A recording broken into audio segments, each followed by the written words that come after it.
So one of the things that we're always concerned about is that our relationship with African American boys, and in thinking about that, we oftentimes try to relate to our own experiences, our own past experiences growing up, right? And we know the challenges that we had to deal with coming up. And what we're trying to do, what we like to be able to do, is connect our experiences to the experiences of young men today. When I was in high school and middle school, and I didn't really have a lot of teachers that looked like me, and so I think that I don't know how much of an effect that had on me growing up, but I do know being able to have that male role model was important for me in terms of my household. My father being there and things like that, and so I can imagine for especially a student who doesn't have that in the household, it's very important that they have that good teacher role model, they can kind of look up to and have a certain kind of relationship outside of just the academic, relationship, a kind of a father-son type of relationship in the classroom. And so I'd be interested to see how that dynamic, works out now, with the current education system that we have today. So even today, you're going to have challenges with teachers trying to understand the dynamics of how African American males adjust to them, or how they adjust to those students as well, given the types of stereotypes that we know are going on out there, as well as the potential African American males have in the classroom. So we know that the perception is everybody just wants to be an athlete, everybody's misunderstood. But at the same time, we know that these kids are able to learn. They just have to be nurtured in a way that this is going to be helpful to them and understand them. That's what we hope to get to. So we can hope to understand better what their needs are and how we can address those needs. Absolutely.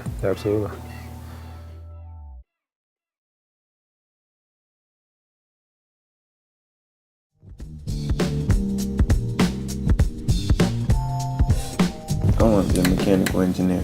I want to be able to build stuff. There was a speaker that came in. He broke down everything that he does. A goal, I would want to be in the G League or play overseas. Backup sports medicine or team trainer, a skills trainer, or something to do with sports. I say I want to do biochemical engineering or electrical engineering. My dad would always talk to me about how engineering is such a great field, and so that kind of took on me. Hopefully I'll go to the MLB or own my own restaurant. I've been playing baseball for more than 13 years now. Food makes me happy. I just like trying new things. Like I'll go on different websites looking up different recipes. Probably like making the same thing but just in different ways.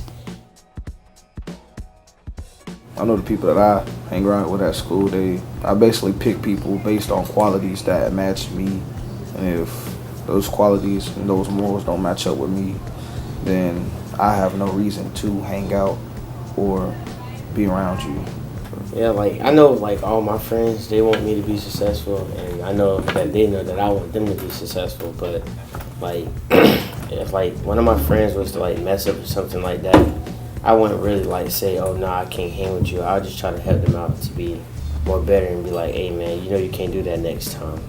If I'm not bettering you and you're not bettering me back, I don't see the point of us really hanging out or doing stuff if we're not bettering each other.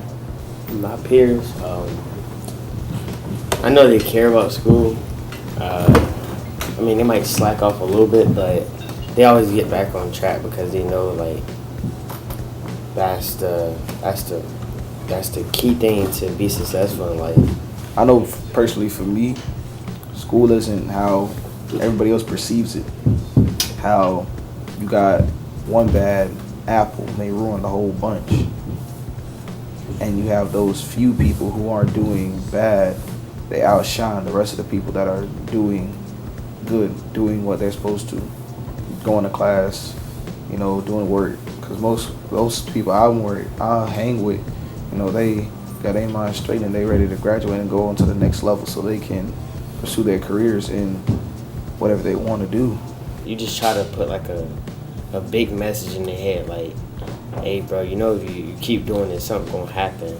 And so it's just, they can take it and run with it. They can do whatever they want to. You just try to say what you can to help them better themselves.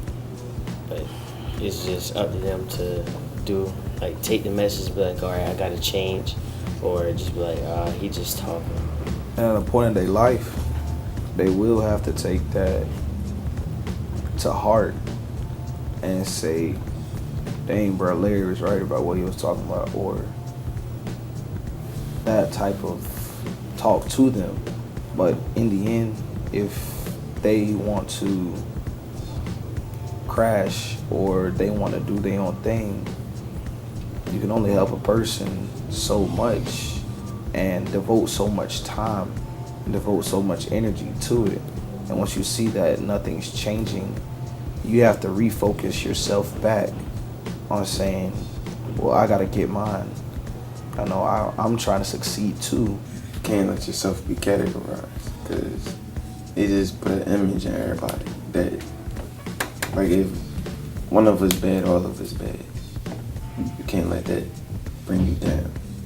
It's hard to have that mentality of like, I gotta go get mine and being selfish, but in the end, sometimes that's what you gotta do to better yourself.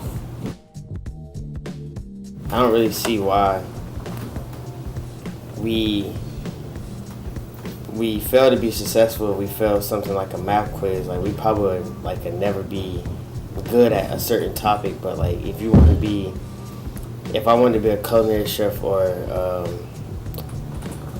baseball player and I fail a geometry quiz, that's stopping me from doing whatever I'm doing because I can't get to the next grade level because of that one little simple test. And my life, the way that I picture my life, I'll never be doing something like that. So I feel like they just make it to where they put it in our minds that school is the only thing we got in order to be successful. The people, the higher ups, like the teachers, like just the school system, they just don't, I feel like they just try to make that message in people's heads, but it's not really like that. Like you can be successful with the things that you know now. It's just a matter of how you use them. I could be talking to like a new teacher or something, and I tell them, oh, I get these kind of grades, and then throughout the year I perform really well, and it's like they're surprised, like they didn't expect that out of me or something. I just feel like that's what we're supposed to be doing anyway. It's just how some other races, how other races may get the, oh, good job, you did this, you did that, all that, but when it comes to us, seems like even though we do get the A in chemistry or physics or something like that, it seems even though we get that and we may get a little bit of credit, it's always you're one step behind and you have to catch up. And that's good, and that encourages us to keep going because it's true, we are one step behind. One, because the main thing, because we're African American males, we're one step behind. People use social media in multiple ways, no matter if it's like good or bad, but like as for me, I look at it as like you get a lot of ideas from social media because you're like meeting new people, like people you probably, if social media was never created, you probably wouldn't have never seen them or nothing like that. It's really good for connections, but to like meet people. But honestly, I deleted social media because it was a distraction to me. I'm not deep into it. Like I know the stuff that's going around social media, but I'm not deep into it. I just look at it as like a marketing type of thing, like just a big old marketing meeting, because you never know, somebody might can follow you and they can lead you to what you want to be in life, something like that.